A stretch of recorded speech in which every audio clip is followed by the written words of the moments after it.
បាទសូមជម្រាបសួរលោកគ្រូអ្នកគ្រូនៅក្នុងវីដេអូនេះដែរខ្ញុំបាទសូមធ្វើការបង្ហាញពាក់ព័ន្ធជាមួយនឹងការប្រើប្រាស់នៅមុខងារ missing word នៅក្នុង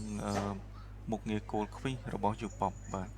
អញ្ចឹងទី1គឺខ្ញុំធ្វើការចូលទៅបង្ហាញអំពីរបៀបនៃការ add សំណួរតែម្ដងដោយយើងចុចកន្លែង add នេះបាទហើយ add a new question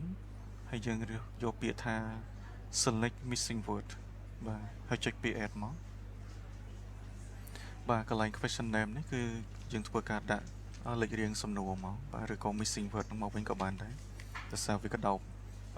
សំណួរច្រើននៅក្នុង missing word តែមួយហើយកន្លែង question text នេះគឺជា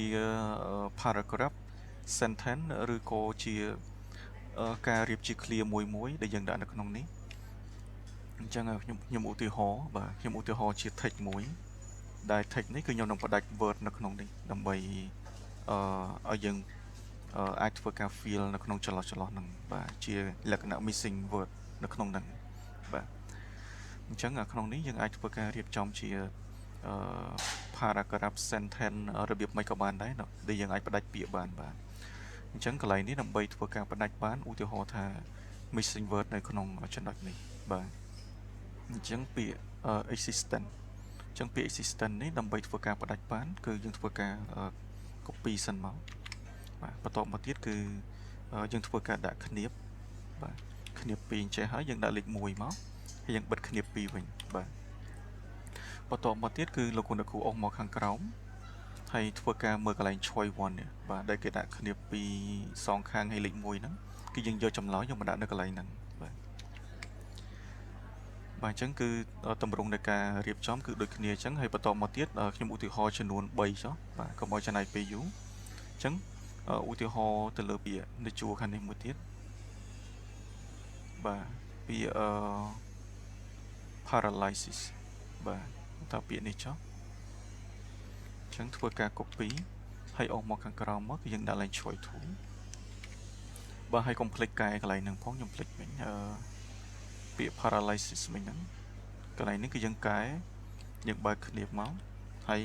លេខរៀងទី2ហើយបិទវិញមកបាទហើយមួយទៀតគឺខ្ញុំនឹងរើសយកពាក្យឧទាហរណ៍ថាពាក្យ2នេះចុះបាទ to planet us ហើយ copy មកហើយនេះយើងអាចដាក់ឲ្យហើយមកគ្នាបលេខ3បាទហើយយើងដាក់កន្លែង choice 3បាទអញ្ចឹងកន្លែង extend choice គឺដូចសំណួរផ្សេងអញ្ចឹងគឺយើងអាចធ្វើការប្រឡែងចំនួន3បន្ថែមទៀតបានដោយយើងចុចលើប្រឡែង for 3 more choice បាទឧទាហរណ៍បាទអញ្ចឹង page វានឹងធ្វើការ refresh ហើយថែម choice 3ហើយនឹងរក្សាទម្រង់មកវិញទាំងអស់ទាំង description នេះទាំងចម្លើយនេះទោះបីជា refresh ក៏ដោយបាទហើយបន្តមកទៀតនៅពេលដែលរួចរាល់គឺយើងមកមើលទៅលើបន្ទុកអញ្ចឹងឧទាហរណ៍ថាលោកគ្រូអ្នកគ្រូចង់ឲ្យប្រមាណឧទាហរណ៍ថា3នេះខ្ញុំឲ្យចម្លើយមួយចំនួន3បន្ទុកអញ្ចឹង3ហ្នឹងគឺ9នេះធ្វើការដាក់កន្លែង default mark នេះ9មកបាទអញ្ចឹងកន្លែងនេះលោកគ្រូអ្នកគ្រូដាក់មិនឲ្យ system វាចែកមកស្មើមកឧទាហរណ៍ថា9អញ្ចឹងចែកមកឃើញ3បាទហើយកន្លែងគ្រប់នេះគឺជាងបែងចែកទៅលើប្រភេទទេអញ្ចឹងអានេះខ្ញុំអត់ណែនាំទេគេលោកប្រើទៅអាចពិបាកអញ្ចឹងយើងរៀបចំតែប៉ុណ្្នឹងមកហើយនឹងធ្វើការ save ទៅមើល result នៃប្រភេទ missing word ហ្នឹងតើមានតម្រង់បែបណាបាទអញ្ចឹងយើងចុចកន្លែង preview នេះមក preview question បាទអញ្ចឹងឲ្យចុចធំមកបាទអញ្ចឹងលោកគ្រូអ្នកគ្រូអាចមើលបានតម្រង់របស់ missing word គឺមានតម្រង់បែបនេះអញ្ចឹងនៅពេលដែលនិស្សិតគាត់ចុចទៅលើការរើសចម្លើយនេះបាទនឹងឃើញមានចម្លើយ3ដើម្បីរើសហើយកន្លែងចម្លើយនេះគឺខ្ញុំចង់បញ្ជាក់ដែរលោកគ្រូអ្នកគ្រូអាចដាក់ប្រមាណក៏បានដែរហើយរៀបចំទៅលើតម្រង់នេះជាប្រភេទparagraph sentence មួយក៏បានដែរបាទគឺទៅតាមតម្រូវការជាក់ស្ដែងហើយយើងអាចចុចកន្លែង fill in correct response នេះបាទដើម្បីទៅមើលចម្លើយត្រឹមត្រូវទាំងអស់នេះបាទអញ្ចឹងខ្ញុំបញ្ចប់ទៅលើការ preview បាទហើយបញ្ចប់ទៅលើការរៀបចំ missing word មកប៉ុណ្ណឹងបើសិនជាលោកគ្រូអ្នកគ្រូមានចម្ងល់សំណួរអាចទំនាក់ទំនងតាមរយៈអាស័យដ្ឋានខ្ញុំបានគឺមនិតផ្នែក UPOP គឺមានលេខទូរស័ព្ទគឺ016 266